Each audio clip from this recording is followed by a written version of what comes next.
Chapter 6. Fear, How to Meet It. In the city of Boston is a worry clinic to which go people who have worried themselves sick. Their uncontrolled worry has resulted in a host of afflictions, nervous disorders, mental depressions, stiffness of the joints, heart and stomach troubles, glandular disorders, skin diseases, kidney, liver disease, high blood pressure, paralysis, and diabetes. They go to the worry clinic to learn how to master their negative thoughts and emotions and to readjust themselves to life. The Thought Control Clinic is one of the most unique institutions of its kind anywhere. It has been the means of saving countless persons from the vicious habits of worrying by giving them mastery over themselves. Worry and fear are twin brothers. Wherever we find one, we find the other. Worry is the great disease of modern times. It cripples the body, wrecks the mind, and brings untold numbers to an early grave. Men and women rush through their years, draining their forces and beating out their lives by worrying through fear, anxiety, overambition, and by physical and mental excess. The payoff is stomach ulcers, tremors, nausea, palpitations, high blood pressure, nervous breakdowns, and an array of other ills too numerous to mention. The body does not break primarily because of the amount of work it does, nor do minds become unbalanced because of the responsibilities they carry. Worry and anxiety overload the circulatory and nervous system to the point of danger, and man runs to the doctor for pills, to the sanitarium for rest, and to the hot springs for baths. He surrounds himself with electrical devices and other gadgets. The real solution of problem of worry and the healing of corresponding physical symptoms results from controlling and spiritualizing the mind. Faith in evil must be replaced with faith in good. Old habits of thought must be replaced with new habits. Evil emotions must be replaced with healthy emotions. Negative images must be replaced with others so strongly positive that the negative ones are literally destroyed. He that ruleth his spirit is greater than he that taketh a city. Christian D. Larson says that worry is one of the chief causes of old age, and these conditions of lessened ability and vitality that come with old age. Worry acts directly upon the nervous system, depressing the nerves and thereby producing not only pain in the nerves, but also every imaginable form of nervousness. In fact, there is no cause that produces so many nervous disorders as worry. Such mental states as gloom, despair, despondency, discouragement, and anxiety produce the same results. They are all different forms of worry, however, sometimes mixed with selfishness. Their tendency is to depress not only the mind, but the physical tissue. This depression causes the tissues to dry up, harden, and ossify, and here we have one of the principal causes for the stiffness in the human framework that we mistake for old age. The worst thing about worry is not the great waste of mental and physical energy, nor the distressing and dangerous disease which it brings, but the fact that it gives nothing worthwhile in return. If the truth were known, it would be found that nothing good was ever accomplished by worry. It never solved a problem, nor healed a disease. It never developed a job, nor improved a bad condition. The chronic worrier holds up his forward move because he first nervously counts the cost. The man who really accomplishes things does them spontaneously. If he worried about what he was planning to do, he would seldom carry his plans out effectively. The positive and fearless man says, "I can and I will," and suits the action to the word. The fearful man has many excuses. "Well, I can't. The cards are stacked against me. What if this or that should happen? Nothing ever turns out right for me. I'm unlucky. I never do anything right. Suppose I should lose my job. Suppose I should lose my health. Suppose I should have to have an operation." Many persons use these and kindred statements, but few realize the harmful effects they produce in their lives. On the surface, of course, such expressions seem harmless and unimportant, but they create the pattern of defeat. If these statements are repeated often enough, they crystallize into the conditions the word pictures. There is a science of speech just as there is a science of thinking. It is just as possible to talk ourselves into trouble, sickness, and poverty as it is to think ourselves into them. The truly scientific thinker never permits himself to think or speak about anything that he does not wish to experience. Realize that we will be held accountable for every idle thought and word. He confines his thought and speech to that which will work for his highest good. Knowing that the positive thought and word cause the whole power of the mind to work with him and for him in the realization of his goal, he at all times keeps his speech and thinking constructive. Would you learn the secret of a towering and successful life? Then keep your thoughts and speech positive and truth. Use the power of your mind for what you want. Never allow your power to be used for what you do not want. In the truest sense, you cannot speak negatively or critically about anyone or anything without getting a negative or unfavorable reaction. What we send out, either by voice or thought, comes back to us with unerring precision. What we find in the outer world, we shall find within ourselves. A wise man said, "That thou seest, that thou beest." If we find deficiencies in our friends, we shall find deficiencies in ourselves. What we dwell upon comes to dwell with us just as certainly as if he had deliberately invited it. Our recognition of evil is an invitation to it to become our own. It behooves us to train ourselves to see the best, expect the best, and to speak the best in every person, place, and thing. When we speak of ourselves, let us refuse rigidly to voice detrimental statements such as these. I am weak and nervous. I can't stand this any longer. I am so sensitive. I am thoroughly disgusted. I am getting old. I am getting tired.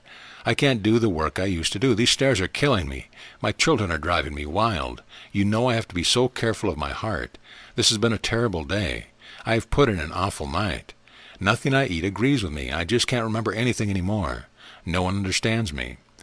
Those who understand the power of thought and the effect of words know that such statements of these are both false and injurious. Whatsoever man soweth, that shall he also reap. If we sow discord, we shall reap destruction. The penalty is swift and sure. No one can escape it. Summary. Now I should like to summarize for you some of the rules and techniques for overcoming fear and worry. 1. See worry for what it is. Worry is a pernicious habit foreign to your nature. Contrary to human belief, worry is unnatural. It was not a part of your emotional equipment at birth, for worry is an acquired habit. You had to learn how to worry just as you had to learn how to walk, read, write, and spell. It is a perverted use of the brain that results in a habit that can and must be broken. A habit that dangerously affects your whole life, health, happiness, freedom, supply, effectiveness, and relationship to others. Worry in any form comes from a destructive action of the mind upon itself. It is a psychic and emotional disturbance. When we peg our worries to a definite fact, most of them disappear. The greatest antidote for worry is the knowledge that manpower plus God power can accomplish anything that needs to be done. The things which we worry about are like hot potatoes. They should never be handled when first taken from the oven or disturbed emotion, but should be allowed to cool. We should make it a rule to never permit ourselves to worry about anything until at least 48 hours after it has happened. Then we shall be able to see the object of our worry in its true light. The further we get from the problem, the less power it will have over us. Accept every problem as an opportunity to prove the truth you already know. Remind yourself that the solution to the problem came into being simultaneously with the existence of the problem, and that you have access to that solution. Know that all things work together for good to them that love God, that time will solve every problem, and that love will meet every need. 2. Realize that worry is a luxury. Worry is an expensive and extravagant luxury because it exacts such a toll on personality, health, peace, and happiness. A large group of doctors who made an intense study of the subject found that worry is the greatest single cause of sickness in human beings. 40% of our worries are grounded around the past, 50% around the future, and 10% around the present. If a metaphysician had been arranging the 4 freedoms, he would have put freedom from fear before freedom of speech and freedom of worship. For we cannot have freedom of speech and freedom of worship unless we first have freedom from fear. A wise man once said, "If you wish to fear nothing, consider that everything is to be feared. Then you will suddenly discover the things you could not fear if you wanted to. These are the things which will help you when you need help most." 3. Face the problem. The first step in overcoming worry is to face frankly the problem that is harassing you. It is only a scarecrow, so walk to it boldly, pull out the straw, and analyze it. If the problem you are worrying about at the moment has to do with people, face it by realizing that you cannot change people. No person has more power than you give him in your thought. It is not personalities that you deal with. You deal with your thoughts about personalities. You can change people only by changing your mental attitude and your relationship to them. If you refuse to accept the injury intended to you, if you keep it outside your consciousness and refuse to let it touch you, it will lose its power over you. 4. Insulate your thoughts. Keep a wide space between your thoughts and your feelings. Great worriers are by nature very emotional people. If they were not emotional, they would not be worriers. The victim of worry should never indulge in antagonism, cynicism, hatred, jealousy, revenge, resentment, brooding, suspicion, or envy, for these feelings are loaded with poison. They create the kind of atmosphere and thinking out of which all worry comes. Study the antidote of Jesus for fear and worry, and you will see that it is very simply a matter of forgetting the wrong thing and remembering the right thing. Jesus found fear everywhere. When Peter, James, and John fell on their faces on the Mount of Transfiguration, he said, "Arise and be not afraid." To the terrified passengers on a storm-tossed ship he said, "It is I, be not afraid." At the Last Supper he said, "Let not your heart be troubled, neither let it be afraid." To the grief-stricken family of James he said, "Be not afraid, only believe." Why do you suppose that Jesus had so much to say about fear? He knew that fear is faith in evil. Take time to realize your basic faith in good. Let Christ fill your minds and hearts with his courage, love, peace, power, and calm assurance. Feel every word of truth that you speak, and fear will roll off your mind like water off a duck's back. 5. Discipline yourself. Your worry pattern will be effaced when you have disciplined your consciousness so that it stops working on the plane of fear and works on the plane of faith.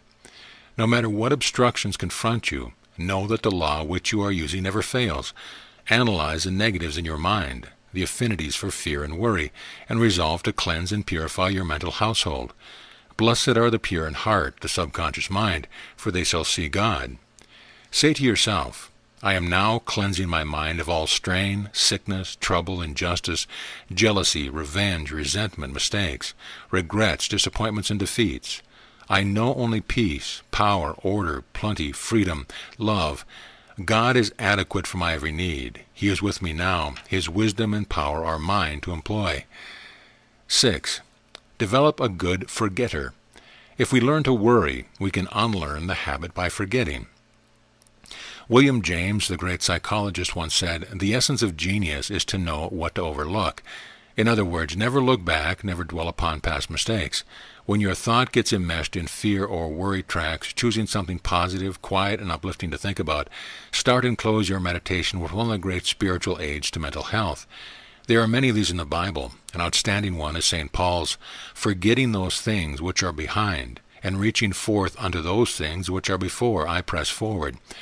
Memorize that statement right now and repeat it quietly and slowly many times a day. Practice the presence of God, and know that in the middle of all your disappointment and perplexities, he is with you. Be imperturbable. Practice the art of relaxation, of letting go.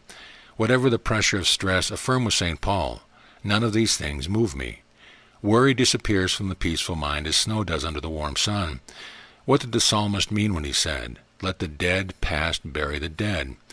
He meant that we were to cut off the past with its regrets, troubles, sickness, loneliness, failures, injustice, defeat, frustration, perplexity, losses, strains, and stresses. St. Paul said the same thing in his "Forgetting those things which are behind," but he added, "Press forward." Worry is a diseased thought kept active through memory. The greatest obstacle to spiritual healing is the mental and emotional retention of the evil of the past. That is why a poor memory about unpleasant things is a powerful ally to healing. It is a wise person who learns early in his life to forget the past and to live in the fullness of joy in the present. Is the lesson hard to learn? Not if you work at it. All worry should be put out of your mental house each night, just as you put out the milk bottles to be carried away in the morning. You should so completely eliminate it that it becomes a thing from which all substance has been removed. Yes, I know that you have made mistakes, but if you hadn't made mistakes, you would have lived your life in vain. If you learn and grow by your mistakes, and if you use them, you will become a better person. If you do not use them, you will disintegrate. 7. Do not syndicate your troubles. Do not discuss your woes with anyone and everyone. If you must share your mental burdens with others, share them only with your ministers, doctor, or the immediate members of your family.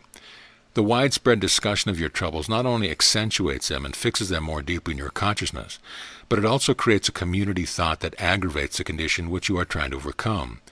If you share your troubles with 10 or 15 different people, you have 10 or 15 minds to heal instead of one. You have multiplied your worry by 10 or 15 times. It is always wise to keep your troubles to yourself. The certain shield against fear and worry is the practice of the presence of God. In him there is no pressure, tension, or stress. 8. Keep busy.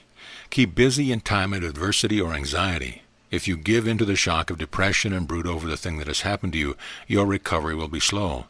The antidote for this tendency is intense action. It doesn't make any difference what you do at a time like this, but you must do something. Keep your worry and your business moving together. Meet your problems on your feet.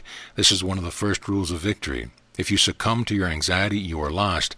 Inactivity results in stagnation. Since your body is about 90% water, you must be intensely alive and active.